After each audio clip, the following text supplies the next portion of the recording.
Welcome to The Recovering Perfectionist, where you'll learn all the hacks you need to get started and finished on your business or project.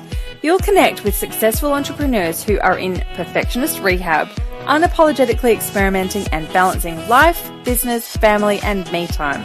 I'm your host and Chief Recovering Perfectionist, Claire Barton.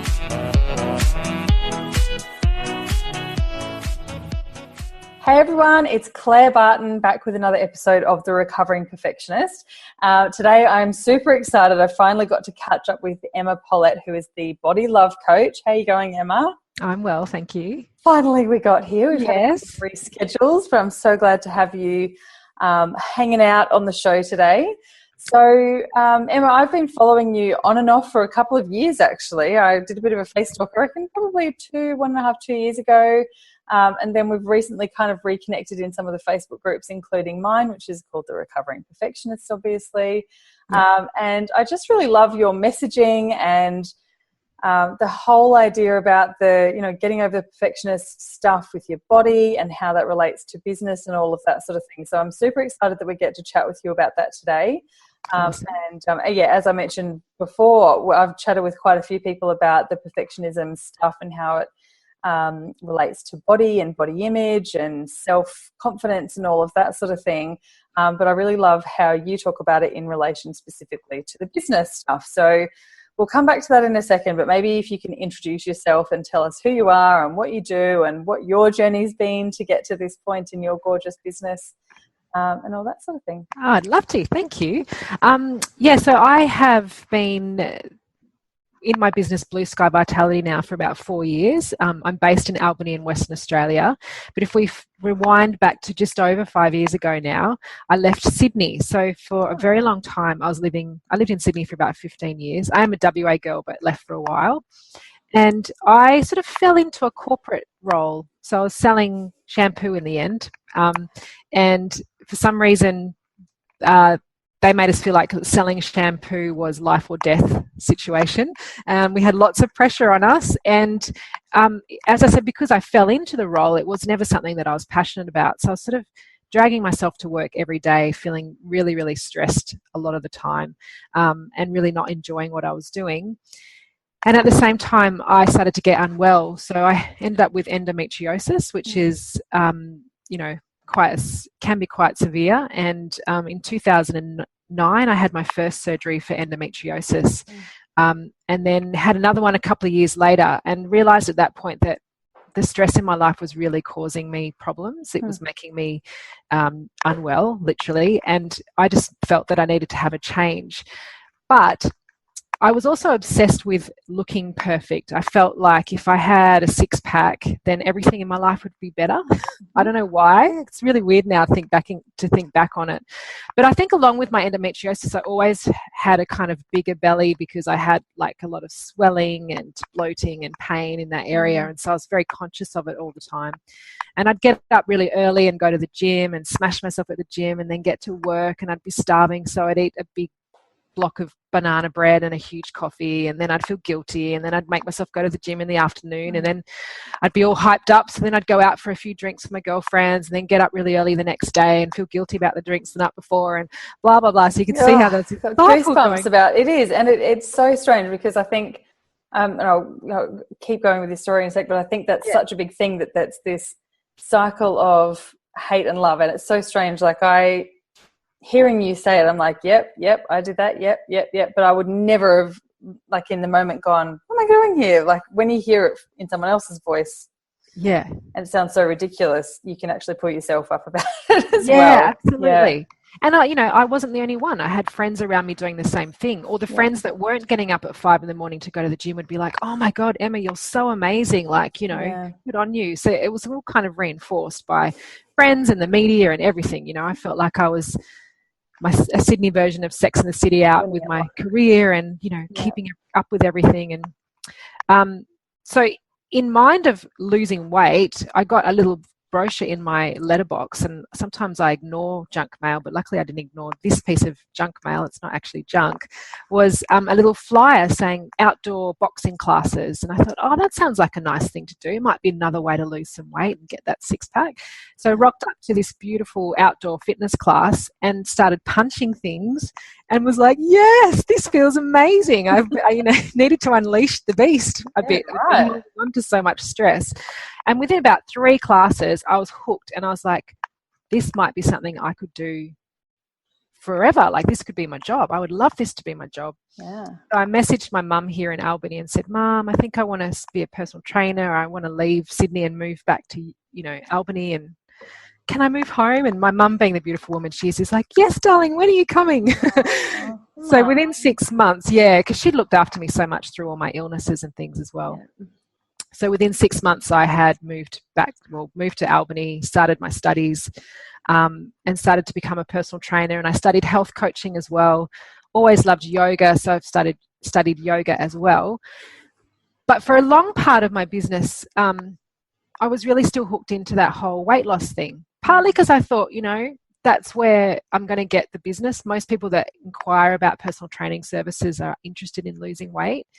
So I was kind of ticking along in that kind of paradigm still. And then the beginning of this year, 2017, last year, my endometriosis started coming back in quite a big way.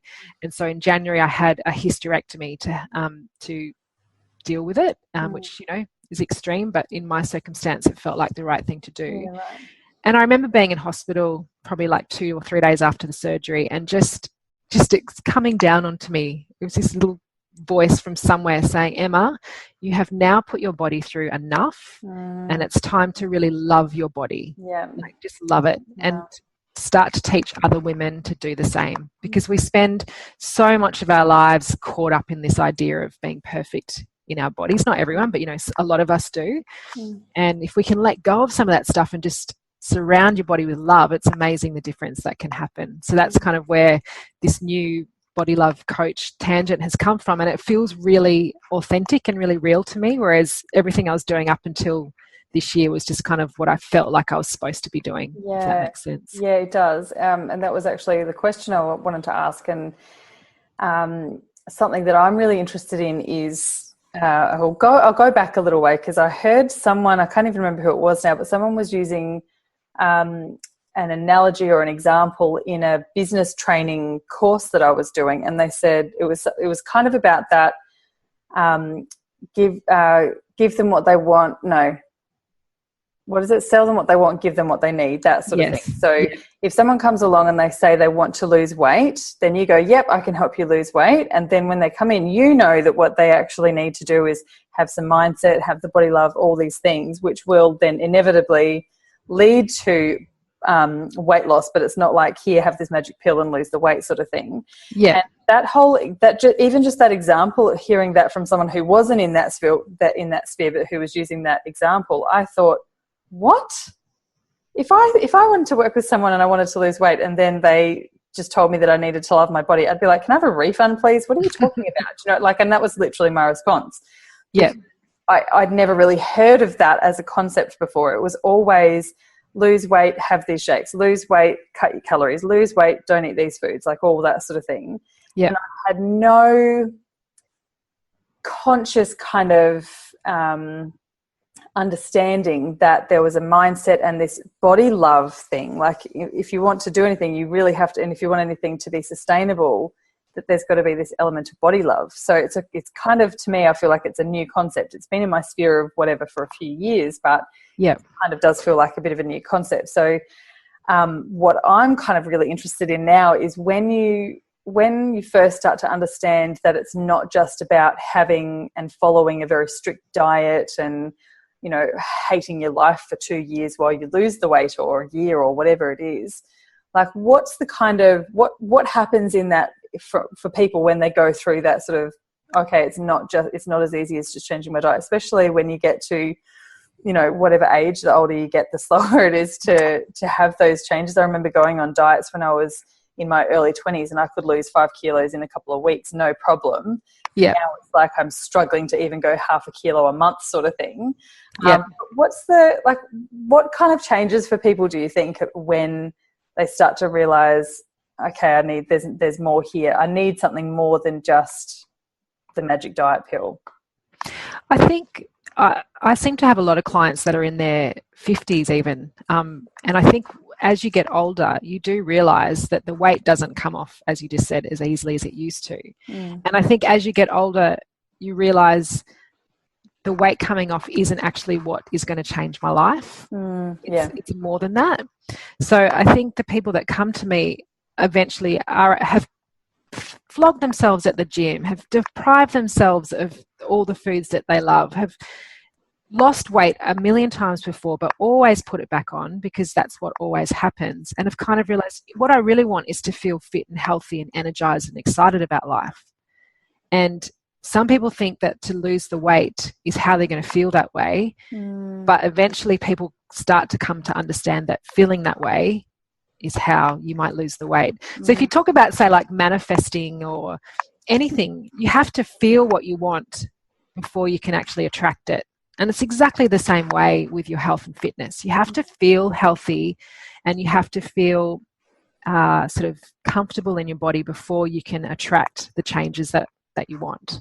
So I'm definitely not speaking to everybody because the dominant thing in society is like losing weight and being skinny is going to make your life better. But I think the people that come to me eventually realize I want to feel good. If I lose weight, that's okay. So it's hard to explain it, and every person's different because everyone has such different motivations. And the motivation should really be that deep down why, like what's the real why? Not why do you want to lose weight, but what do you think is going to happen in your life if you lose weight? And let's go and chase that instead of chasing the weight loss. Oh, I've got goosebumps on my goosebumps. It's exactly, it's such a big thing, and I totally take my hat off to anyone like yourself who's up for the challenge of helping people shift their mindset in that sort of sense, because it is so drummed into us that, you know, when you're skinny, then you can wear the bikini, so then you can go to the beach and hang out with your kids, but not before then. Like, you've got to lose the weight. What I'm talking about. Absolutely. Yeah, cool. So,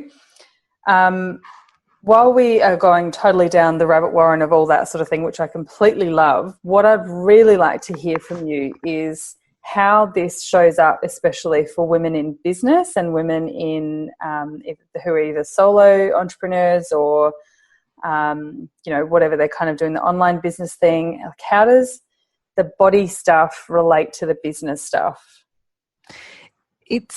I think it's very directly related in probably two main ways.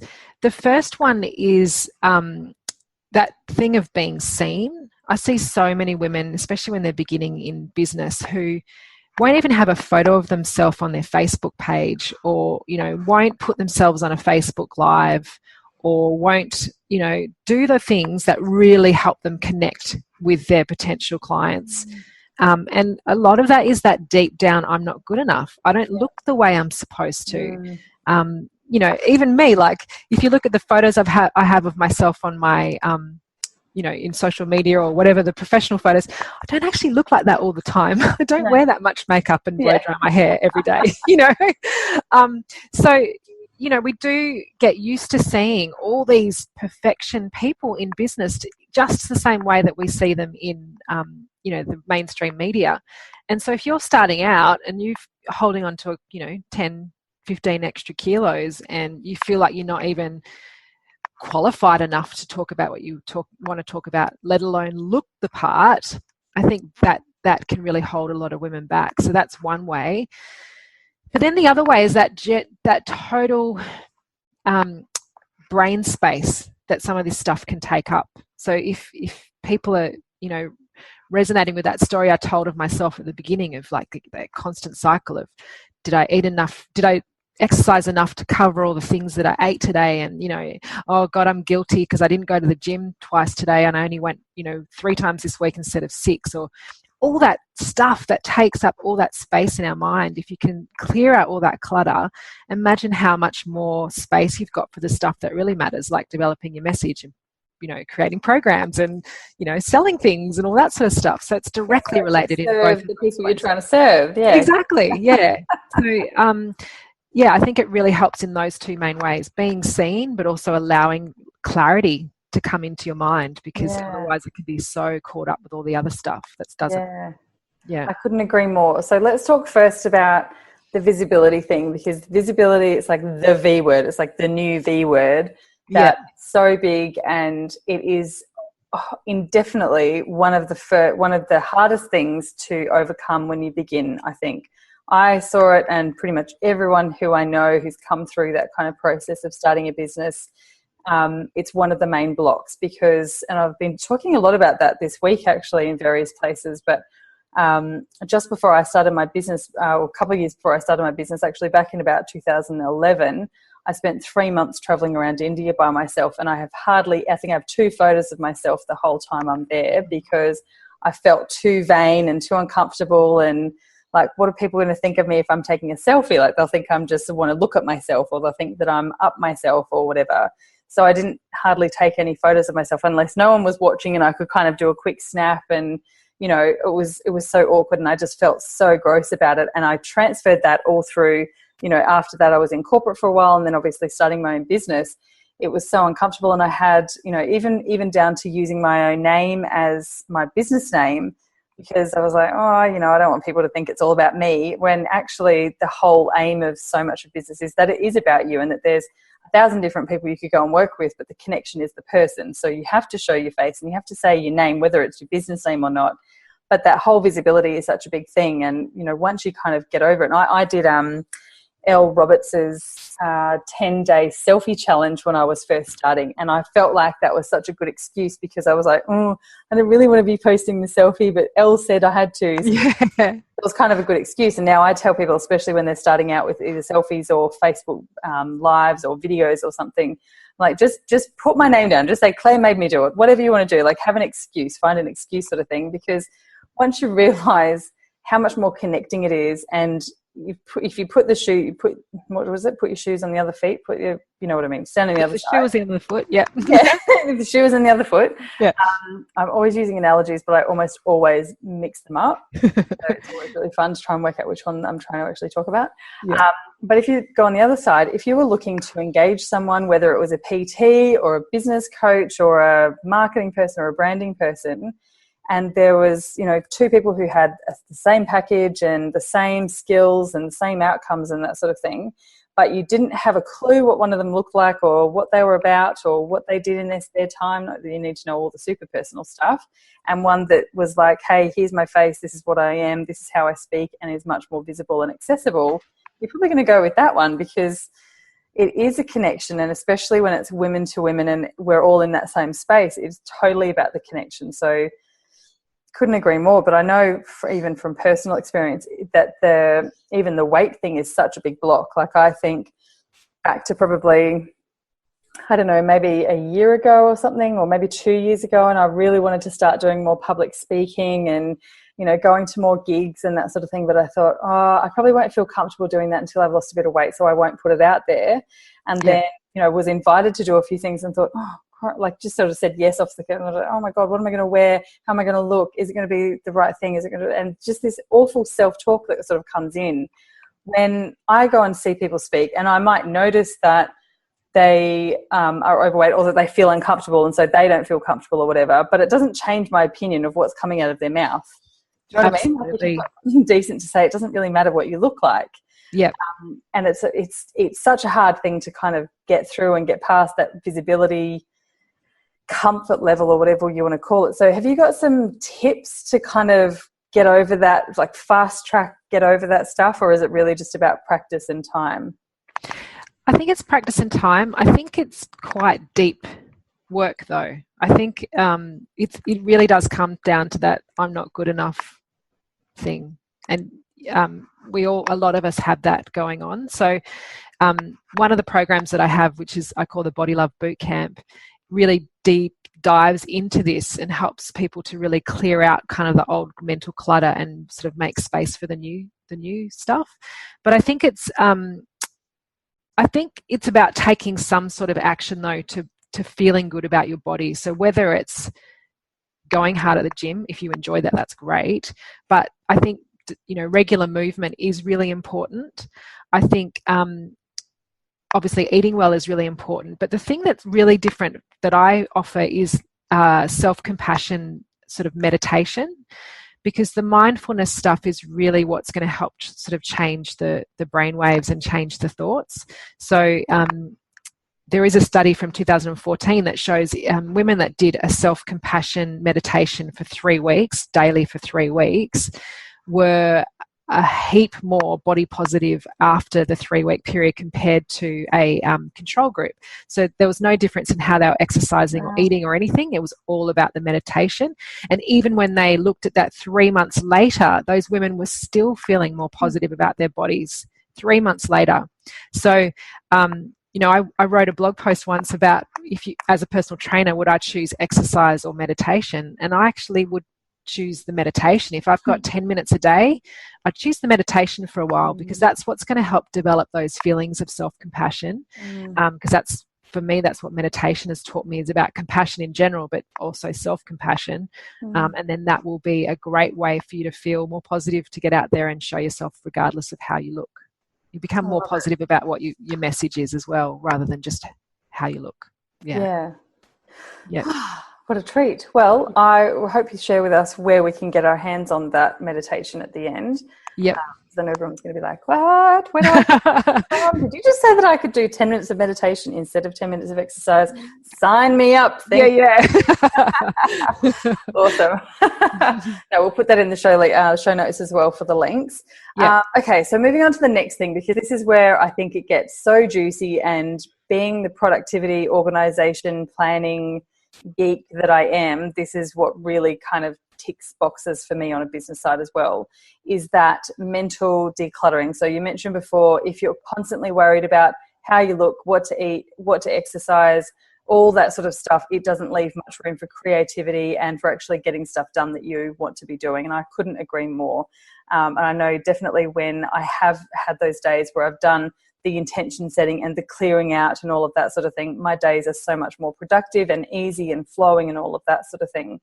In fact, when I started my business, I had a very big focus on review and decluttering. So review before you plan, because there's no point in planning if you don't know where you've come from, and also the decluttering. So there was mental, cyber, physical, and all that sort of thing. So I'm completely on board. You're preaching to the converted here, but I would love to hear your version in a bit more depth about how body shit gets in the way of our business. Yeah, well, I mean, it totally does, because as we've just explained, if you're constantly thinking about stuff that has nothing to do with your business, that's the time that you're taking away from your business.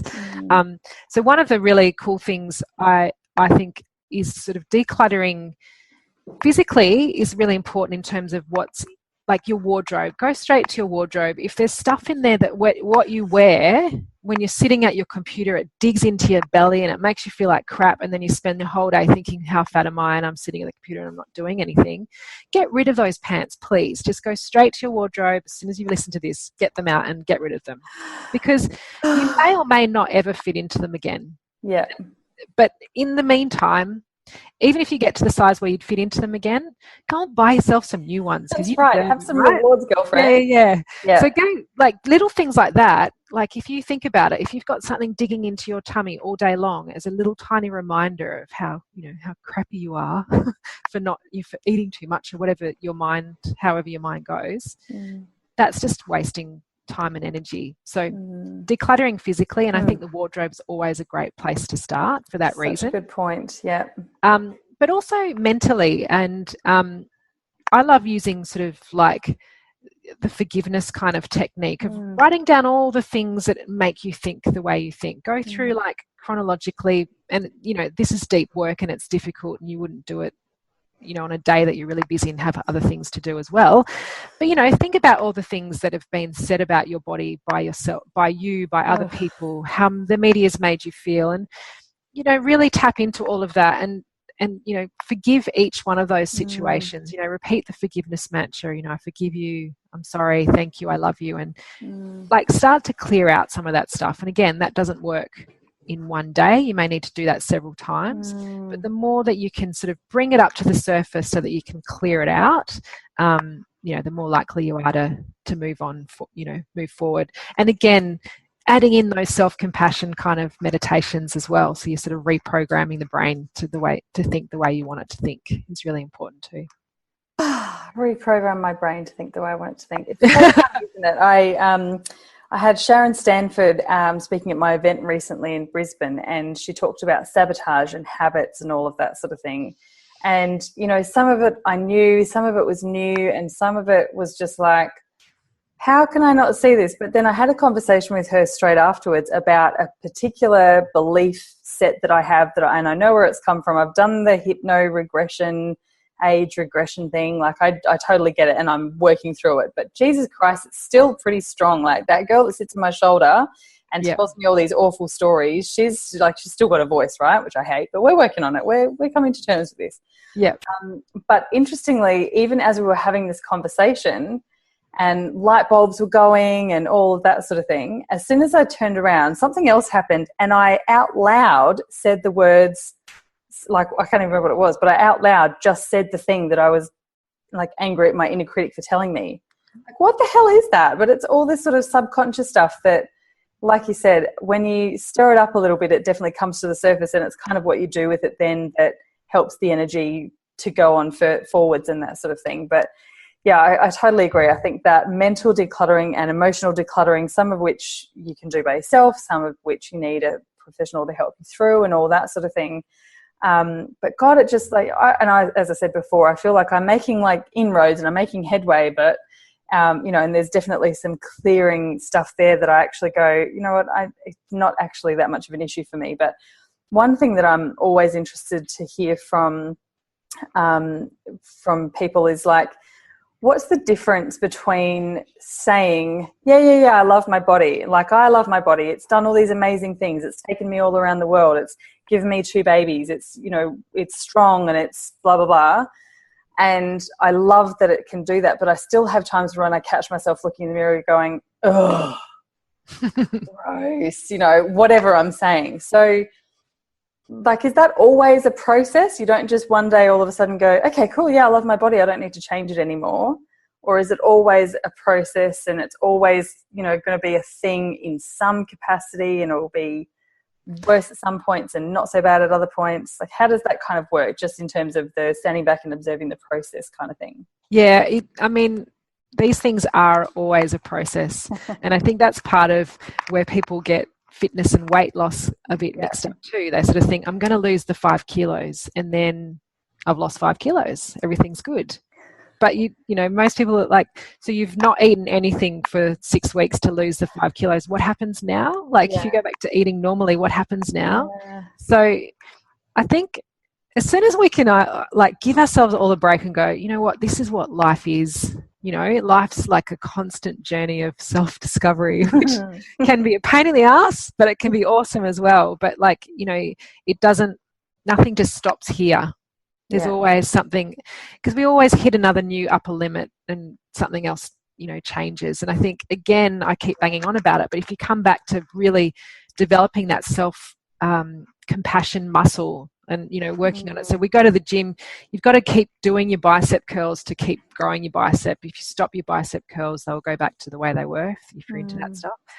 It's exactly the same way with mindset and true, those things. You've got to keep working the muscle. Now, maybe you don't need to do it as often because your biceps are huge now, so you don't need to go to the gym every day, because otherwise you'll have no room for your arms if they're that big. It might be the same for your self-compassion muscle, might be quite big. But you kind of need to top it up, tweak it every now. Yeah. Awesome. Okay, so top tips for tweaking the compassion muscle. Again, like, meditation has really taught me the most about self-compassion, and I think the way that works is because most people, when I talk to them about meditation, say, I've tried it, I can't do it. And so, as soon as you realize that meditation isn't about completely switching your brain off and never thinking a thought for 10 minutes, it really is quite liberating, because you're like, I'm never going to get this perfect. So it's hard for us recovering perfectionists, but to fully understand I'm not going to be perfect right from the start is exactly where that self-compassion starts. And then that spreads out to everything. So you start a new health and fitness regime, you're going along beautifully, and then life happens. Happened to me recently. I was in a car accident. Things have dropped off that I meant to do. But now that I've got more space in my life, I just add those things back in again. It's the same. You're following your breath and your meditation, your mind wanders off, and your job is to gently bring yourself back every time. So living a healthy lifestyle is like that. Working on your business is like that. Feeling confident is like that. Your self-compassion is like that. Everything in my mind comes back to that kind of meditation analogy.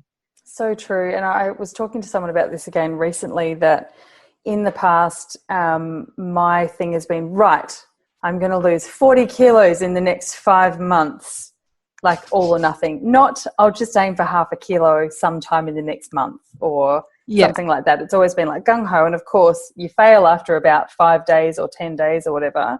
And then you think, oh, I'll have to wait till the next lot of News resolutions comes around or whatever, right? Not quite, but you know what I mean. Next Monday. Like exactly. It's always got to start on a Monday. Yeah. And I recently realised someone had said to me, and I'd heard it 1,000 times before, obviously, that whole start as you mean to go on. And I think, yeah, that's cool. But if you didn't start as you mean to go on, just start now, or just go on now as you mean to go on. But exactly like you said, if you've kind of got like a direction, whether that's in meditation or a healthy lifestyle or an exercise regime or something like that, you don't have to do it 100% of the time. No. And to somehow, whatever kind of you do to get your mind around that, to be okay with taking detours and then just coming back to it and taking detours and then coming back to it, rather than taking a detour, hating yourself and going even further into this whole self-sabotage and then having to start way back even further than the original beginning because of whatever. And I think that's been a really big mind shift change for me in my business as well as personal stuff, because I feel like it's not a failure anymore. It's just a detour. It's just a bit of a adventure along the way. It's taking, the longer version to get there, but it's probably going to be more fun and less shit because you're not being so constrictive and I don't know, whatever the word is, you know what I'm trying to say? Like you don't have to stick to something 100% just because you said you were going to. Yeah. You know what I mean? Yeah. Like I'm a business planner, but one of my biggest things is don't have a business plan. Like don't have that 150-page business plan because you're setting yourself up for failure. And it's the same sort of thing with going, right, I'm going to lose 40 kilos in 6 months rather than I'm going to get healthy and walk more and hopefully lose some weight along the way, because it's so much more stick-toable. That's the word. And like Wayne Dyer wrote about setting intentions, is like, especially around our physical appearance, is if you're coming to the intention from a place of hate, then like your body's not going to come to meet you to it. Right. It's like, why do you hate me? Why do you want to treat me badly? Whereas if you come to the intention of, I want to treat myself beautifully because that's what I want, then all those things will happen. You'll exercise because it feels good. You'll eat well because it feels good. And you will probably slim down because your body's like, this feels good. Yeah. Whereas if you're like 40 kilos in 6 months because I need to look a certain way because I'm not good enough unless I look that way, that's such a negative way to come to to what you want. Whereas, if you make it, as you say, more general, but coming from a positive side, you're going to win all the time. And once you make little wins, you want to keep going. So, why can't every PT be like you, Emma? Well, there's more and more of us out there nowadays, but I think, I really do think that people need to make a stand and say, I'm not pertaining, like I've lost my words, but I'm not putting up with this bullshit anymore. Something I saw recently, I was reading an article about fake tans and saying how because of Donald Trump, less people are getting fake tans now. I don't know if that's true. But the story turned into how there's more women out there, celebrities being photographed with pale skin. But then it morphed into something even further. And it showed that there were 3 women that were on Vanity Fair covers recently. So it was Tina Fey, Emma Stone and Margot Robbie. were all on Vanity Fair promoting something important or whatever. And all three of them, Tina Fey was in like a showgirl outfit, and Emma Stone and Margot Robbie were in bikinis. And I would like to just sort of say, how are any of those three women, I'm not sure that anything they were talking about related to being either a showgirl or in a bikini, right? So it's really hard because our self-worth is just constantly bombarded with, if you're successful, you should look this good in a bikini so we can put you on the cover of Vanity Fair. Whereas for all of those women, being in a bikini has nothing to do with why they are well, it probably has something to do with why they're successful, but they've got other qualities that we would all watch them for, regardless of if they look good in not much clothing. Does that that's been a ramble, but more of us need to notice these things happen, notice that these things are happening, and say, I'm not a party to this anymore. I don't agree with it. It's not necessary. I'm a good person regardless of how round my belly is. Yeah. I agree.